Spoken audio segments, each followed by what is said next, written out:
Hello again. This is something I bought in Paris when I went on my little trip away for my birthday. It was from the shop underneath the Louvre and it is quite special. It was a present. Well, I got money to buy something like this, so that's what I did. Yeah, it's quite special, and I've seen Peter Draws use one of these, and I saw this and I instantly fell in love and knew I had to have it. It was a very extravagant buy, but it was my birthday, so I allowed it. So yeah, I'll just show you it. It is a dip pen, and although I bought this in Paris, I think it's Italian, this dip pen. It is very delicate. This was a pack. I've used this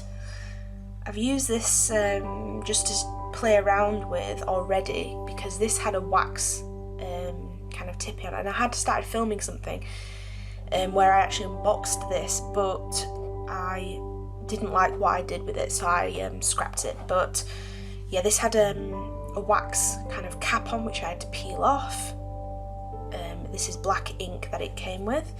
The nib was not placed within the holder here, but obviously with my unboxing I placed it in there.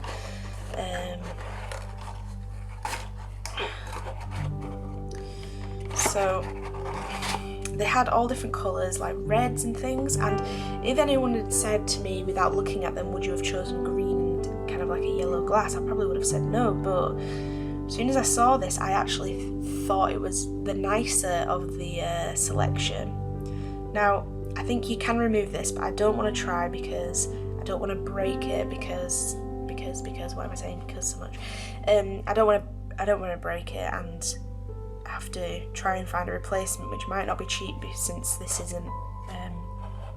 This is a more expensive version of the dip pen, but it is made out of glass, and there is a booklet here.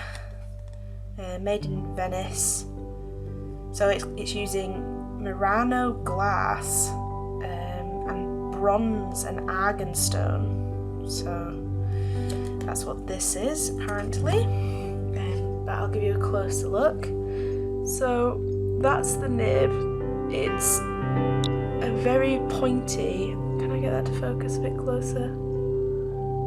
Probably not. Great. Hold on, let me zoom in and hopefully might focus a bit better then. There you go. Okay, so it is very pointy, it is quite sharp, and I will say it's not very rounded at the end there. It is quite a blunt tip, so the drawings can sometimes feel a bit scratchy and not as smooth, but I'm sure that'll wear down as I use it because it's already starting to feel a little bit better, but it is still quite smooth going over the paper, which is quite nice. So I'm assuming that's the bronze there, and then more glass. But it is very pretty, and I do really love it. It is very heavy, because I don't know if anyone's noticed, but I have quite tiny hands, and this is very heavy and quite large. So it is very different for me to use compared to a very light pen, if you know what I mean. But again, this is the black ink that it came with, 10 milliliters. This is quite nice ink actually, I rather enjoy it. So I just thought I would create a little something using this, so that's what I thought I'd do, and I've got to be very gentle with this because I really don't want to chip this tip, like I'm really cautious. So I have some handmade paper from Paperchase. It was a square, but I've cut this down just to fit this. It was 50p from Paperchase, so I think that's quite a cheap deal really. Handmade paper, and I thought I'd do a bit of a robin. I'm going to do it in this black ink. I do have some oranges and red acrylic ink, which I might, if I think that the Lightworks are going quite well, add little touches of it here and there just to signify the robin's red breast there. So that's basically what I thought I would do for this video, so I'll get on with that and let you see the progress. So see you soon. Okay, so yeah, it was a it was a fun experience. In fact, I actually really enjoyed this. I think I will definitely do more of these. And this paper, you know, I thought it was going to bleed because of how, you know, obviously handmade and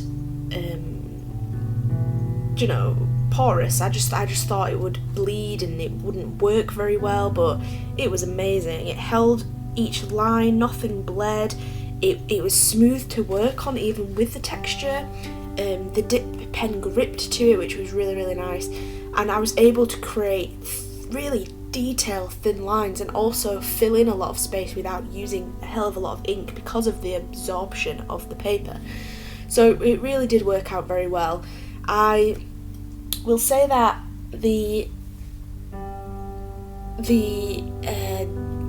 amount of detail added to this, I was actually planning on going for a more expressive style where there wasn't fine detail. It wasn't going to be a realism kind of piece in a way. It was more going to have kind of just the odd stroke to signify there's light here, there's dark here, there's a few feathers here, blah blah blah.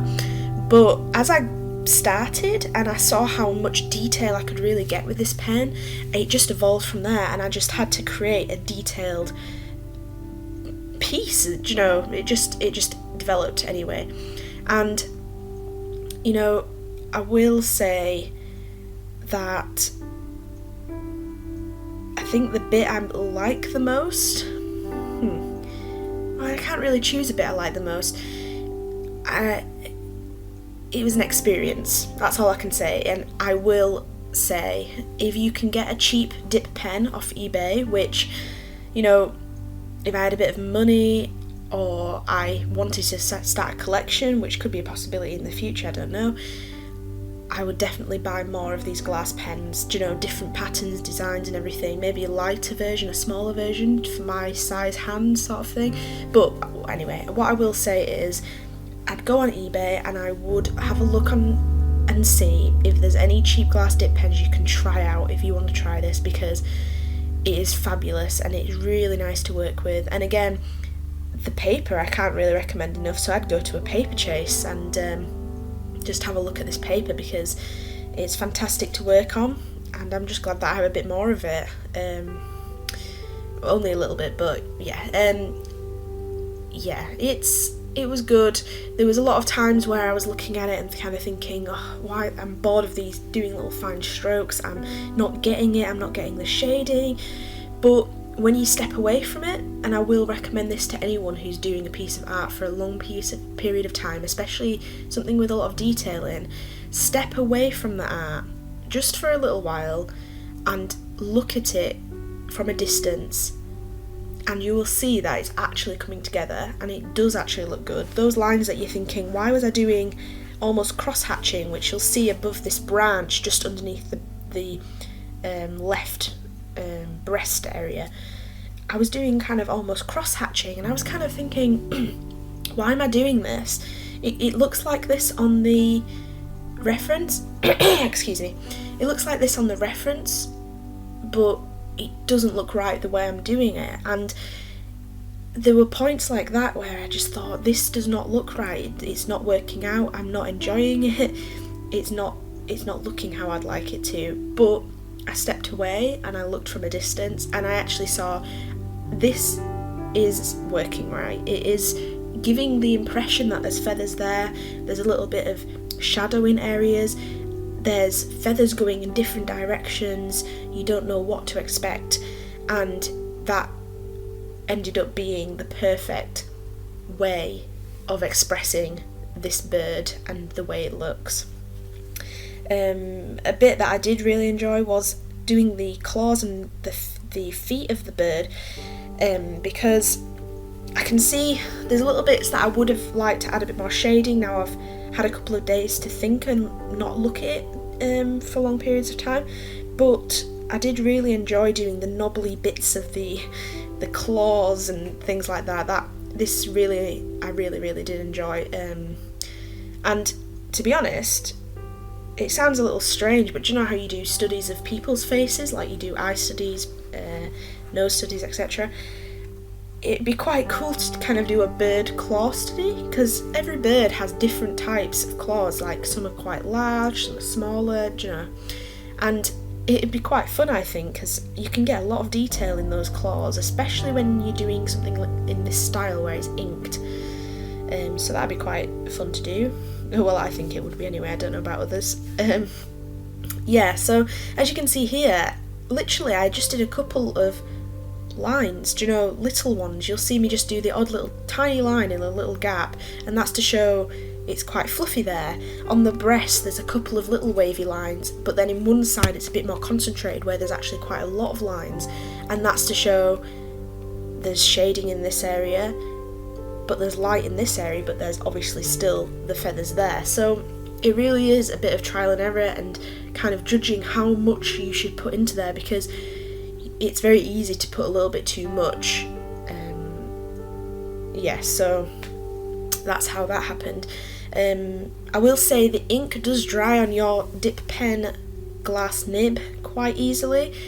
There is a spot on mine which, because of the nature of the shape of the nib, I can see kind of like a reflection of black there, and I can't really find where it is on the nib, but it does dry quite quickly. And another issue I had was when adding this orangey FW acrylic De La Roni ink, obviously acrylic ink dries a hell of a lot faster than normal ink, and I had to be really, really fast with the way I was working with this, just so I didn't get it dried all on my glass dip pen, because I just think that would upset me. I don't mind a build-up of little bits of it over a long period of time of me using this, but you know, I didn't want a big chunk of that on there, so I had to work quite quickly and wash my brush off a couple of times in water. Yeah, I didn't add too much of this red colour because I just wanted to signify it's red, you know, that's why I didn't do brown in all the other places, blah blah blah. But I think it just makes it pop, just that little tiny section there. So yeah, final thoughts is I really enjoyed doing this, so I'd look out for more if you really enjoyed this, because I will definitely be doing more. Yeah, it was fun and I really enjoyed it. I don't know how many times I can tell you I enjoyed it without you knowing. So yeah, thank you for watching, and I hope to see you in my next video. If you really did enjoy this, I wouldn't mind a thumbs up and maybe a comment to tell me whether I should do another bird or an animal or whatever. Just give me a bell and tell me what you might like. That'd be great. Thank you very much for watching, and I'll see you in my next video.